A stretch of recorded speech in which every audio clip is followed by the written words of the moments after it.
Hi there, and thank you for joining us again. Another interesting day ahead. I want to tell you about something else we can learn from the little kids. When my grandchildren come to visit, they live in another state. They're 5 and 7. They love to draw, and so I have a big stack of paper that I got from an artist friend, so there's an endless supply of paper.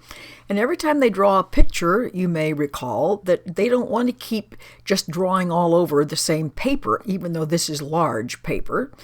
They want a new clean sheet, and that makes every bit of sense in the world to them. And one of the things you notice, of course, is that if they decide to draw a petunia today, and then 5 minutes later they want to draw a horse on a clean piece of paper, or they want to draw a rainbow and clouds on yet another piece of paper, that's not a problem to them. They don't feel any requirement at all because they drew a petunia somewhere that they have to keep drawing petunias over and over and over again. They're not constrained by that. They can do petunias here, fire engines there.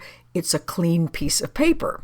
Nor do they think, okay, well, maybe I just need to have a small horse in the corner to remind me of what I drew yesterday or 2 years ago or something like that. They just don't think that way. A new clean piece of paper, I get to start all over again. It can be similar or it can be wildly different from whatever the last drawing was. Well, there's something very important for us to learn here because every one of our days, actually it's every moment, but who can really grasp a moment? But every single day is a new clean slate. It's a new canvas on which we get to draw our lives, so to speak. And you might say, well, it isn't actually at all because I have all my past history. Well, you don't have to have your past history in a negative way if you choose not to. In other words, notice the little kids don't feel like they have to, on today's paper, make replicas of everything they've drawn for the past year. That page would be such a mess. There would hardly be any space left for any new picture. They just don't do that. They leave other pictures behind. We need to learn to leave other pictures behind ourselves. So what does that really mean for us? How do we paint a new life today? Well, we can come at this from 3 different perspectives. We can look at it from a biological point of view, a physics point of view, and shall we say, a building point of view. And they all say the same thing, that what I pay attention to today, how I inform my thoughts today, is the way my world is going to show up today, with no reference at all to some kind of already gone past history.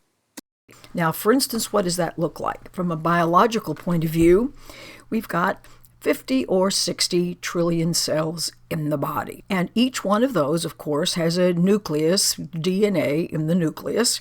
Imagine that you look at your arm or your foot or whatever is handy, your hand, and realize that you're looking at millions, billions of cells. And every single one of them is alive.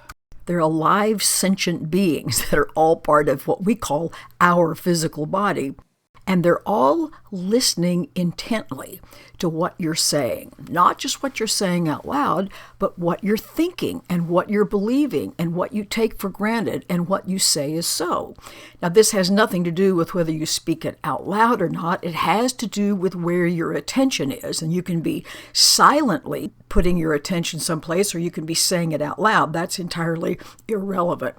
But whatever it is you're declaring, because all those things make up what we just referred to as attitude, they're not only listening carefully, they're responding. And they're responding by your life, your 3-dimensional life showing up like it shows up. That's the response of the DNA, because we live in a subjective world, not an objective world.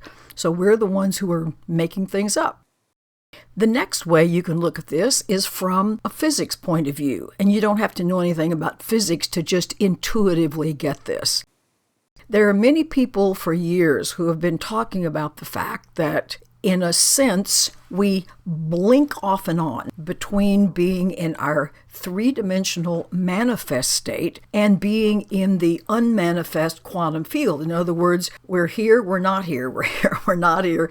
And it happens so fast that it never occurs to us that part of the time we may not actually be physical. And it doesn't matter if you understand that or even believe it. Just get the point, is that when I'm kind of being in my unmanifest state, the quantum field is basically saying, how would you like to show up when you blink back on? So it's the same as the DNA thing. Whatever I'm declaring is so, whatever I'm in any kind of manner speaking or paying attention to, that's the instruction. That's the specific instruction. This is how my life is supposed to show up. Now, another way you can think of it is if you had big piles of building material someplace. You can build anything you want, but before you start building, we'll say you have a very large variety of building materials, you have to have a blueprint of what it is you're building. Are you building a house? Are you building a skating rink? Are you building a highway? What are you building?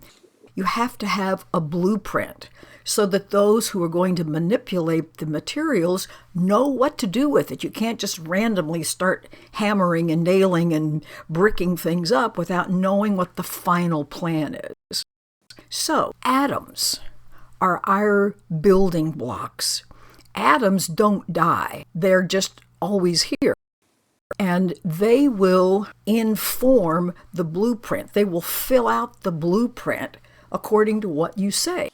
Once again, you know where I'm going with this. Your thoughts, your declarations, the assumptions about absolutely this is the way life is, are all directives to the atoms that says, fill in the blueprint of my life this way. I'm providing this blueprint to you. A fourth thing you might know about, and if you don't, look it up on the internet, and that is 3D printers. The first time I ever saw a video of a 3D printer, I could hardly believe my eyes. Raw material goes in, shall we say, the hopper. This should not be called a printer. It should be called some sort of a manufacturing unit, but nevertheless, it's called a printer. But what comes out is a three-dimensional object, not something printed on a piece of paper. And although the raw material can be the same going in, what comes out is highly variable depending upon what program I've put in this machine. So it can come out as a fountain pen, it can come out as a plate, it can come out as an artificial limb for a 6-year-old child, it can just come out at whatever it is you say. So we're moving closer and closer, even here in our three-dimensional world, of saying some common thing goes in the hopper and out comes a specialty item. It's been suggested that within 20 years or so, you can put DNA in the hopper and out will come a kidney or a liver or something that's tailor-made for you because it's made from your own DNA. It's simply mind-boggling. Well, you can consider that you might say life is going into a hopper of sorts, and it's filtering through our programming, our conditioning, our insistence on this is how things are, on where we put our attention, on our blueprint, and it's very faithful to whatever it is we say. So, therefore, every single day, we get to declare a new kind of day, because we're doing that all the time anyway. It's not like we sometimes do and sometimes don't. That's the way our world is showing up. So this is really very exciting to realize I don't have to bring my past forward if I don't want to, just like the little kids don't have to keep messing up their clean piece of paper with replicas of everything they've drawn in the past year. And we don't have to keep messing up today by bringing forward the past, especially the hurtful past. That simply can drop off the radar screen if we choose. So I hope you will find that exciting and enlivening and realize we're always given a fresh start and we can take advantage of it or not. Now, for those of us who don't, and that's really all of us, especially when we don't know what's happening, we will look at another time why we don't do this. There is a reason and one we need to look at.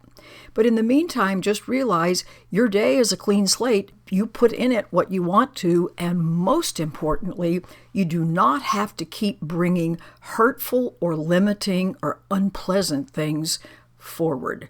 That's your call. So hopefully that's valuable information that you can use, and today is the first day of the rest of your life. Bye.